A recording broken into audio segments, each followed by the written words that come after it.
Okay, everybody, we are going to do things a little bit differently this module.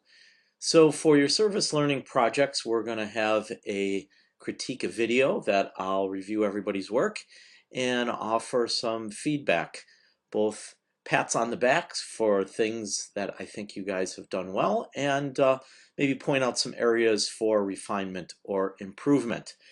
I think it's always important for you guys to note that when we look at images that, there's a certain level of aesthetic judgment that is different for everybody. So sometimes, you just have to take the feedback as just one person's opinion, and certainly if you disagree with that, that's okay. Never take these critiques and these feedback videos as things that are really personally directed. The whole idea here is just to help you understand how other people look at your work and see it. So with that taking place, and that in mind, I'm going to start with Alex's project. So it looks like he did his work at Claire's Closet. I put up his artist statement here. If you guys want to go in and read that, you're certainly welcome to. Just pause the video here. But the one thing I would say is Alex has got a really good reflection here. I think that he's able to kind of tease the viewer and make the viewer want to look at the images a little bit more. And there's a nice little bridge or connection from his own personal reflections to the work that he creates. And I think all good artist statements should be like that. So I think this is a really, really great start. And, as you guys are looking at what to do for artist statements for your final project, here is definitely a good example of what I'm looking for. So give it a read, just pause here and you'll be able to read the whole thing. So let's look at his work. And we'll start here with the first image. Just get that called up here, number one. And so first of all, interesting decision on Alex's part. He tended to go towards black and white images. Black and white, certainly when we do that, it tends to give our images sort of a timeless look to them. It almost, in many ways, becomes surreal, or in other words, like sort of hyper exaggerated in its aesthetic. And the interesting thing, and we see it here right away in this first shot, black and white definitely draws our attention to shapes and patterns. And if we look at this image, the first thing that my eye goes right to is the box with the 5 circles on it here, which is kind of interesting because it sort of draws my eye into the photograph here and sort of lands here and then kind of works its way through the rest of it here. So nice composition. I think the image is set up really, really good. Not a half bad decision to go in black and white here. I guess the only little thing that I might do is our blacks look really, really black.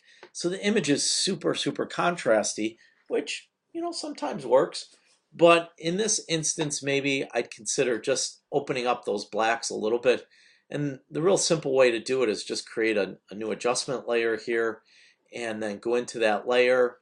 And there's shortcuts for this, but I'm going to do it the old-fashioned way just so you guys can see it. We go on under layer, invert, which, where are you?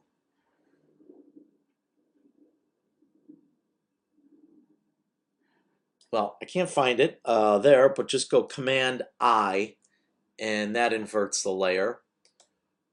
But what we want to do here is we want to take this layer and we want to screen it. So pull down the layers menu, pull it down to screen, and then, sorry, maybe it's up there now. Is it still blanked out? I guess it is. But just go Command I on your keyboard. That inverts that layer. And then take the paintbrush, make sure our foreground color is white, and then just paint over these shadow areas. And this will kind of open them up a little bit without affecting the rest of the photograph. And then it doesn't kind of look so dark and bleak in there. I mean, I kind of feel like it's almost a little bit too dark and too moody, and especially the worker gets lost a little bit in the photograph there. So again, just real quick. So we do an adjustment layer. We pull down the menu to screen. Then we invert that layer by doing Command I, and inverting is just kind of flipping it inside out. And then we just use the paintbrush tool then to paint on the details. And what screening does is it lightens up all of the tones in an image. If I was to do this as a multiply, you can see it would darken things up. So just quick little technique to kind of open those shadow areas up in the image. Close that out and jump into number 2 here. An interesting shot, super busy, but it gives us a sense of place here, what's going on in this facility, how much clothing it is, how much clothing's there. And the thing that I like about this shot is the danger with really busy shots is our eye doesn't have a place to go or a place to land. And I think Alex did a nice job here. I think this stool here, our eye kind of is drawn into there and sort of lands in it. And it's almost like by leaving that stool empty, it's an open invitation for the viewer to kind of go in there and stand on the stool and, you know, kind of reflect upon what's available in this place. So again, another really nice shot, solid image. Let's get this guy a little bit smaller here. If you ever need to change the size of things, we can just go into the navigator and go in there. Again, I think that you know, Alex does a really nice job of organizing his frames so that our eye is always sort of going to the main area or the main point of interest here. You know, we've got the line of this table that draws us into this little kid that is standing at that countertop. He or she is looking at whatever is in that bin there. Again, you know, just probably a little minor point of refinement, but it does feel, again, like super contrasty in this image. And it's not necessarily a bad thing with black and white images to have them to be really contrasty. But, you know, one way we can kind of soften that contrast is do a curves layer adjustment and then take this little tool, this little finger, and click it on something. And then, you know, that area, so I clicked it on the jacket there. I want to kind of brighten up the tones in the jacket. And just by pulling that upward, that lightens that up just a teeny bit. Maybe I even went too far.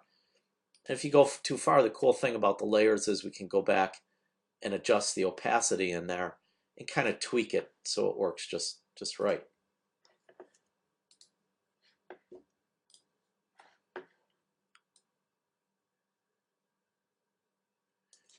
You know, again, another image that I feel like is a little bit on the darker side, and the other ones, you know, I thought the darkness worked pretty well. Here, I feel like we're really starting to lose the details in our shadow area, and even more importantly, that we almost can't even tell what this stuff is up here. So in this instance, I definitely would either do the technique I just showed you, where we grab a spot and then just raise it up, or we can even go in and you know, just screen that layer. But this probably is one that even if you're shooting in Camera Raw, which everybody should be, in Camera Raw you should go in and make this adjustment to open up those shadows in Camera Raw. Just a little bit too dark on this one.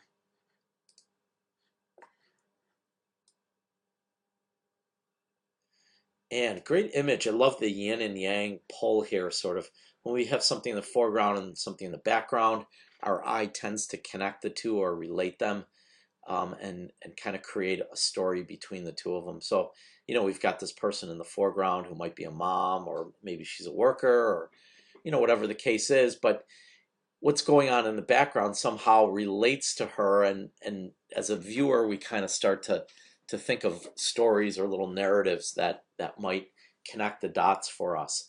So really beautiful image, and I just love the composition of this. And I think of all your images, the blacks and the whites in here, I think you just have a really nice balance of them. You know, maybe even we could kind of go in here and just even shift them this way just a teeny bit. but still really nice job on this shot.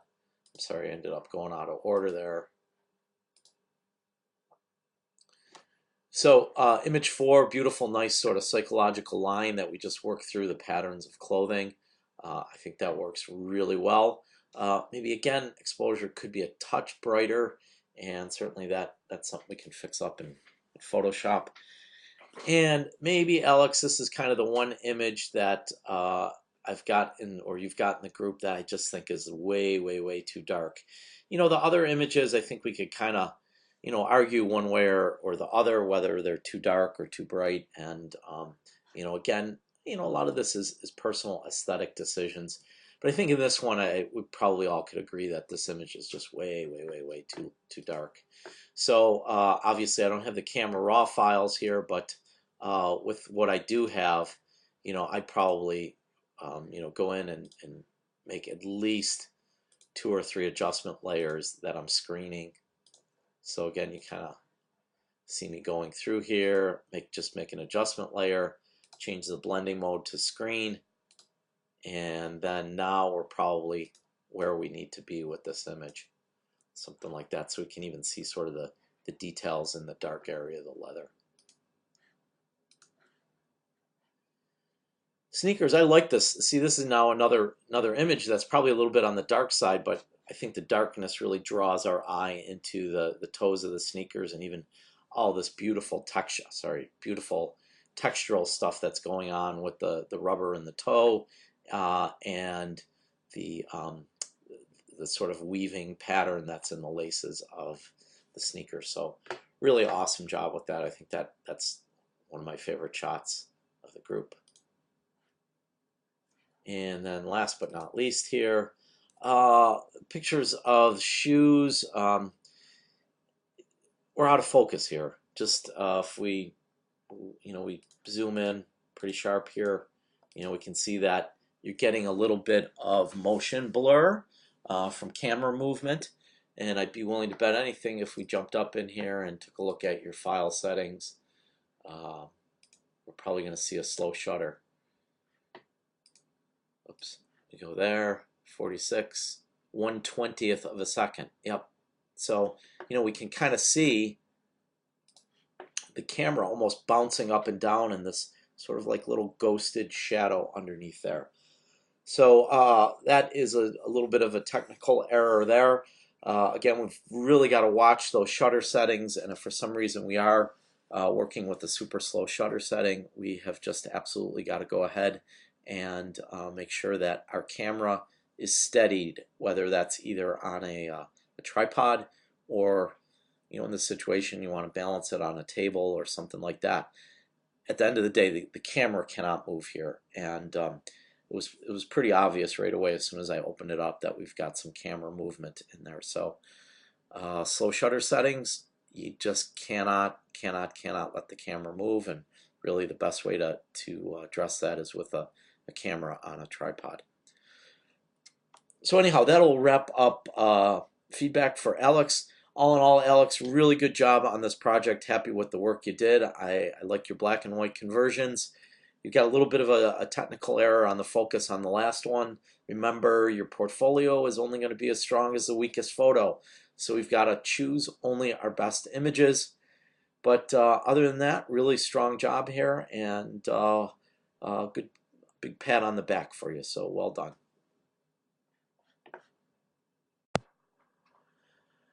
Okay, next up we have Rachel's work. So Rachel, we had asked you to upload a artist statement as a separate Word document or PDF document. I didn't see one, so I went in and just looked at your Dropbox submission. I see you wrote it in here.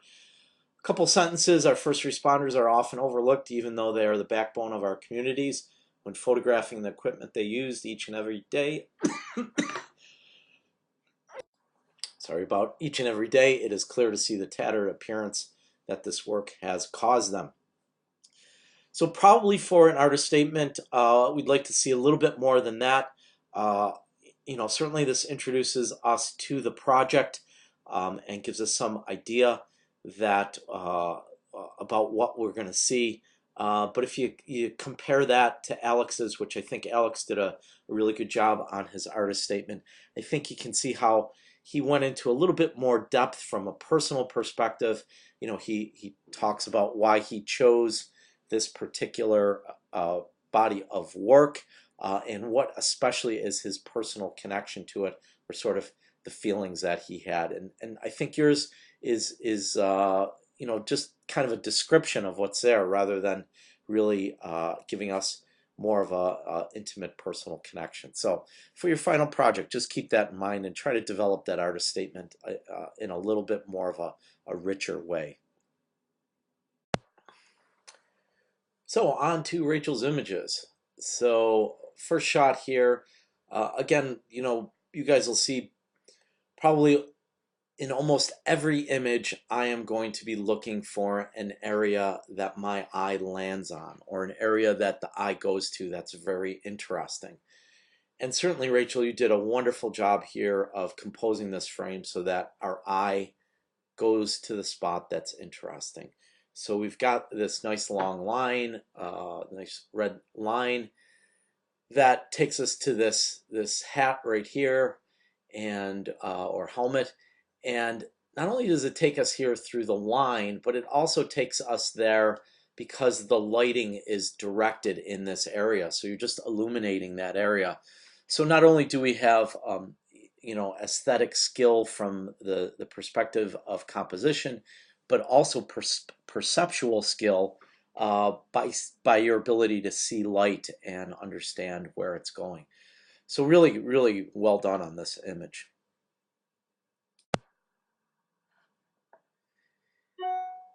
So second image here, again, really beautiful composition.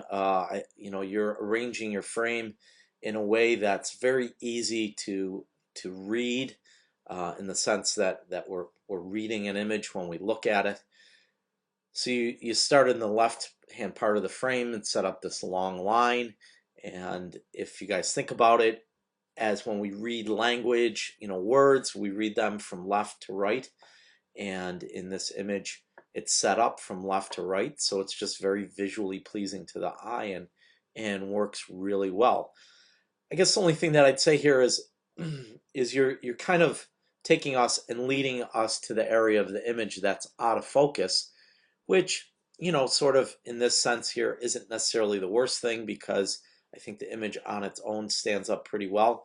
But we are kind of ending up here sort of in oblivion, where I think we really want to have the viewer sort of end up in here. So I'm not sure how we could fix that, unless maybe we just flip-flop the frame and have the rope and some of the interesting details down in this area. The other thing I want to talk about up here is you are titling all your images, which I think is fantastic. But it kind of makes me wonder, this image is titled Inferno, and how it relates to this image. And perhaps, this is one of the things you could have addressed in that artist statement, and just talked a little bit about why you're titling these things the way you are, and give us a little bit more insight to it. Kind of for me right now, seeing the word Inferno and then seeing a wooden ladder, it makes me just think a little bit more about the dangers involved. And obviously a wooden ladder certainly would burn pretty easily if the heat was high enough. So keep that in mind when you guys are titling things. Another image, beautifully composed, set up nicely. We've got lots of shapes and patterns here, which I think is the thing that really resonates with me. Sort of all these circular areas stacked up in the middle of the frame. And also, if you kind of draw a line around the outside of them, they almost make a triangle.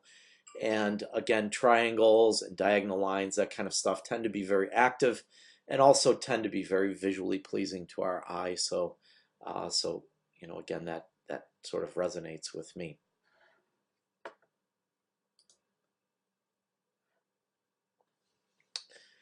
So interesting, a quick shift over to black and white for this image, which again, I don't necessarily have a huge problem with that. I think in some strange way it fits here because, as I said, black and white images really, really will call attention to shapes and patterns in a photograph.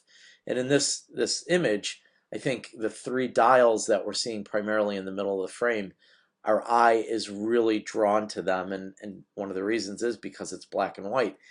I do want you guys to think about the fact that when we start taking images in black and white and then taking them in color, that it does tend to break up the cohesion of the project, and it starts to make it look like the project was shot by two different people. So certainly keep that in mind as you're working on your final project. Excuse me, projects. A really neat shot here in the sense that it's almost feels like this could be some sort of firefighter's poster. Really beautifully lit. I especially love the little detail of having the red light illuminated. I love the kind of spotlighting on the two sides of the helmet there, and all of this detail work sort of all pushes our eye visually up to the center of the frame there, and really just creates a very beautifully composed, well lit, well balanced image. Very, very strong still life. Maybe again, if we were to get nitpicky, boy, I wish maybe you included just the bottom of the vehicle, just a little bit more down here, because it kind of feels like it's getting cut off just a teeny bit at the bottom. But again, that's kind of a minor point and just an otherwise really, really beautiful image.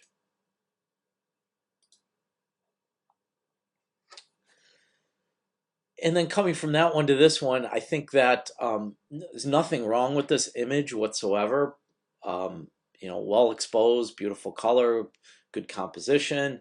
Everything's great in here. I just though feel like there's not anything unusual or different or anything that the casual viewer with an iPhone would have been able to pull off here. So, again, it's not a negative critique here, but just in terms of when we are creating our images, I just want you to think in terms of being a little bit more creative and taking a few more risks. I mean, we can see just the difference in this image from the previous one that we saw, just a almost total night and day in the two of them.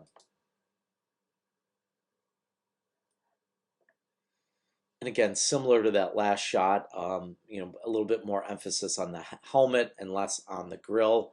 I almost feel like I would want to go this image as a square, just because some of this other detail tends to get a little bit busy and lost. Just something like that I think works really well on that. And here I also love the little droplets of water that we can see in there.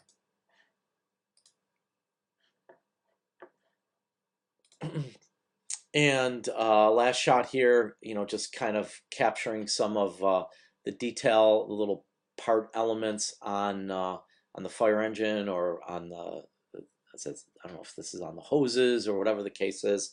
But again, really interesting, very well seen. We can kind of see sort of the patina or the wear of ages on that. And as all your images have been, the composition is really beautiful. You tend to use a lot of those strong diagonal lines and things. So that resonates really well with me and kind of creates a very active kind of image. So all in all here, Rachel, good job with this. Again, I would love to see you spend a little bit more time on that artist statement, because I think the reflection end of things is almost as much of this assignment as taking the pictures is. So for your final, just make sure you give that a little bit more thought. But gosh, your images are super beautiful. I love looking at them, and you really do have a couple of just incredible images in this body of work. So great job with that. So next up we have Megan's work, and Megan did her service learning at the Somali Bantu School, and there is her artist statement. I'll let you guys pause the video and you can read that. But again, artist statements don't have to be super long. You do a good job here, Megan, of telling us what the organization is, and especially what's your personal connection to it, or what you've gotten out of it. Again, maybe just a little bit more in there. And I guess if I had one critique of this, it's almost so straightforward and so descriptive. Sometimes we like our artist statements to be a little bit poetic and kind of tease the viewer a little bit.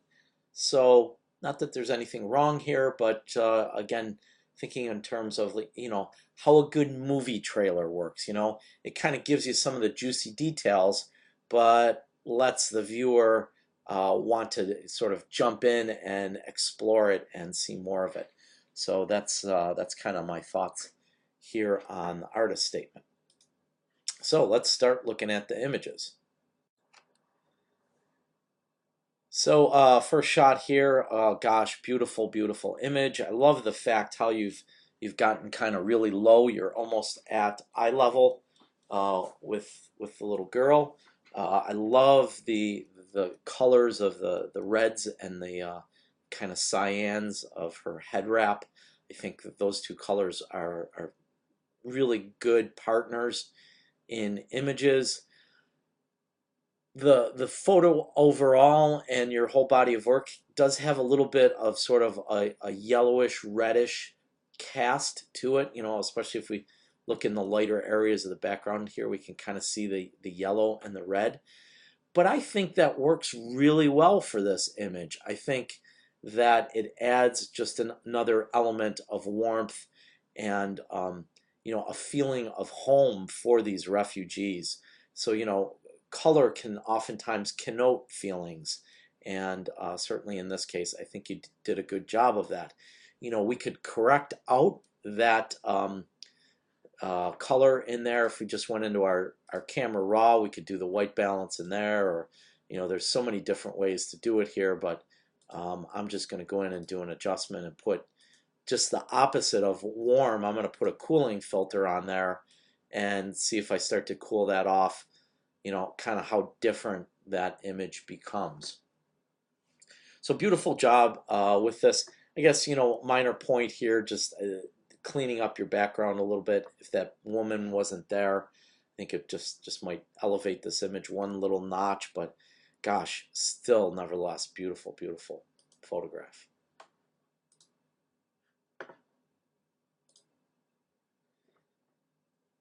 Second image here, the face of the little girl looks a teeny bit out of focus here. It almost looks like your focus is on the comic book rather than her face. I'm just wondering if maybe your ISO is also up so high here. So you're at ISO 32. Yeah, so ISO 3200 is super high. So maybe that's just the graininess and the noise in there is making her face look a little bit out of focus. But gosh, I love the smile, love the expression on there, and love how just both these subjects in our image are really engaged in each other, and you can see that they're really having fun while they're learning. So great job with that. As to the noise, certainly in Camera Raw, if we go to the noise window, hold on, let me open up a Camera Raw image for you. So I just opened up this Camera Raw image. So your files, if you're using Canon, should be CR2s. And when we're in Camera Raw, we can go in and if you remember, I talked about color balance in an image. We can do a custom color balance by just clicking on this eyedropper up in the upper left-hand corner. And we know the Canisius jerseys are sort of a neutral gray. So if we click this clicker on either a white, a neutral gray, or black, it's going to give us balanced color simply like that. Or you could do the other way, just kind of going through this and pulling down your white balance menu and seeing if you can get any of these to fit, which I suspect probably tungsten lighting would be the closest on that, although it still looks a little bit greenish to me. But there's that. And then we talked about noise, the noise in the image. To get rid of noise, and you can see I'm shooting at ISO 3200 here, so the same ISO as you. but I'm using noise reduction. So noise reduction is under this tab with two triangles called the detail tab, and the noise reduction I've boosted up to about 22. So you can push this somewhere between 22 and 30 without losing too much image quality in there. So the answer to your noise here is shooting in Camera Raw and eliminating that noise in Camera Raw.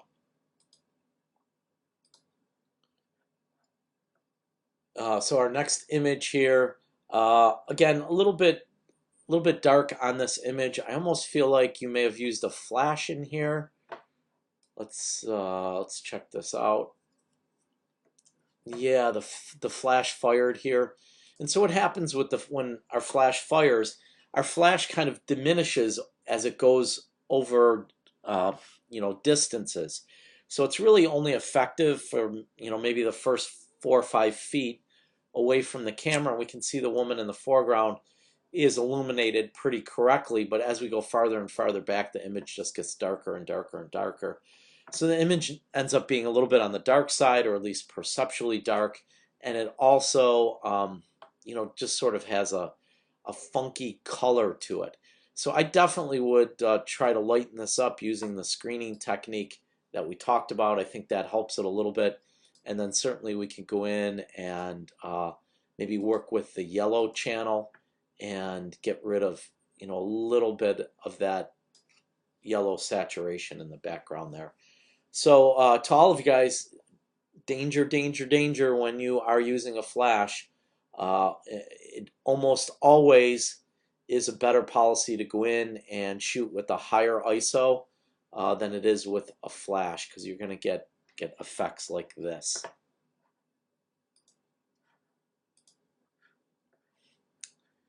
And then I'll try to keep it in order there. Again, beautiful image. I love the interaction and the colors that is going on in there. As we talked about, you are definitely experiencing a little bit of noise, which is not unusual given the high ISO that you're using. Again, 3200. That is super, super high. But you should be able to correct a good part of that out in Camera Raw. And maybe, again, we're just a teeny bit overexposed. Something like that might help it just a little bit.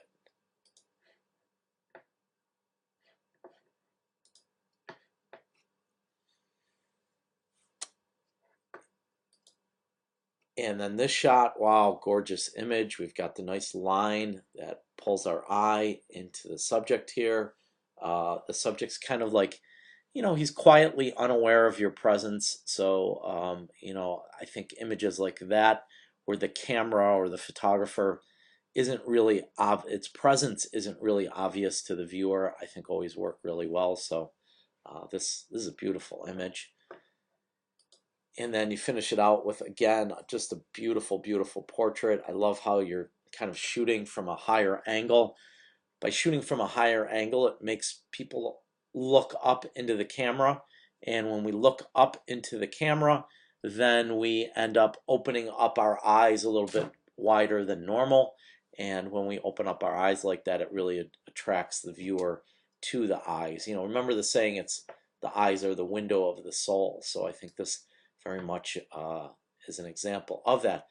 The one thing I would say here, it looks like your sharp focus is actually on her sleeve here, and that her eyes and face are out of focus. So when we're doing portraits, we want to make sure that eyes are always in focus as opposed to the sleeve here. So hopefully you guys know how to change the focus area on your cameras. So the little dots that the autofocus takes the reading off of, we can change inside of the camera. So try to make sure that whatever you're putting those dots on is the thing that you want the viewer to look at. And in this case, I think we definitely want the viewer to look at her eyes, not the graphic pattern on her sleeves. So anyhow, Megan, really great job with this portfolio. Lots of beautiful people photographs. It's pretty obvious to me that you spent a lot of time over there and a lot of work. You can see sort of the comfort level that all of your subjects have with your presence, which again speaks to the time that you spent over there. And your portfolio is really, really strong. Couple small little things here between the noise and just getting your focus perfectly correct. But gosh, really, really beautiful images, and especially this last one, just an awesome picture of this little girl. So great work.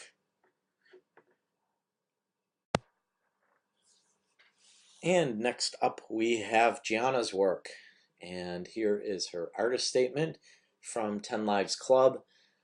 Again, really nice job on this. I mean, this is kind of what I'm looking for out of an artist statement. Some personal reflections, some connection to the work, a little bit of getting the viewer excited about what they're going to see, and certainly some of the workflow or the reasons or the aesthetic choices that the artist made in there you've included. So like that a lot.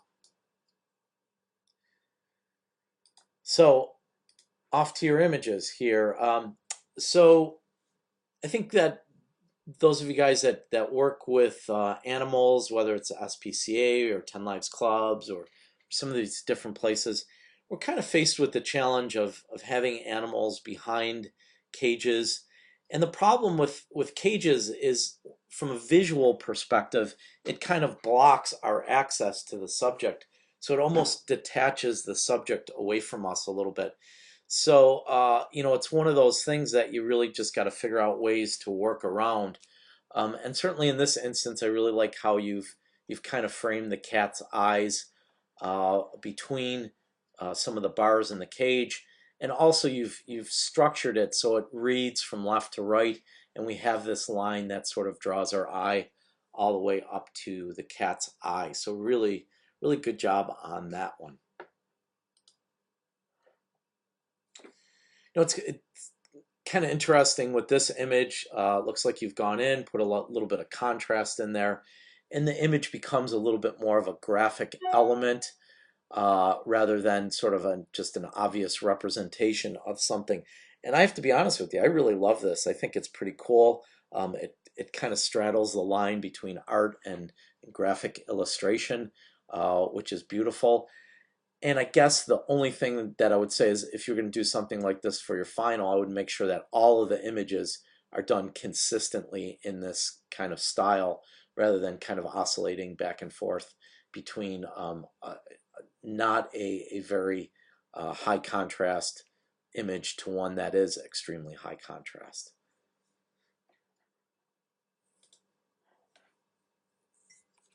And another beautiful image, very intimate portrait. I love when we can get in really close to animals like this and kind of see the details in the fur. And his or her eyes aren't open here, or they're at least kind of going downward, but still our eye is kind of drawn to its eye just through the compositional elements here. And then the little bits, I'm assuming this is food down there, or treats. Those little bit of treats add a bit of color that again kind of excites the visual palette there. So beautiful job with that too. And then going back, I like the idea of just like this really high contrast graphic type of imagery. I think it's very creative and different, and kind of breaks the cliche a little bit of animal photos that we see all too often. That first image of the animal or the cat in the cage, that's an image that I see a lot when I get our service learning projects, because 10 Lives Club is one of the more popular places. But this image and that earlier really graphic image were two ones I thought really break cliche and offer us a little bit different perspective on this place. And then wow, an image that's a little bit underexposed, but I think that aesthetic decision or that aesthetic choice to underexpose it here was really a brilliant one because it just totally takes our eye and goes right to that cat's sort of beautiful, like cyan or aqua colored eye. That is so very interesting.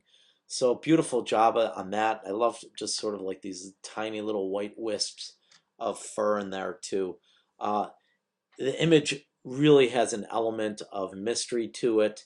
Kind of has the viewer wondering a little bit more about this cat, and you're hiding some of the details, which I think is a great little visual trick here that you've done. So great job with this one.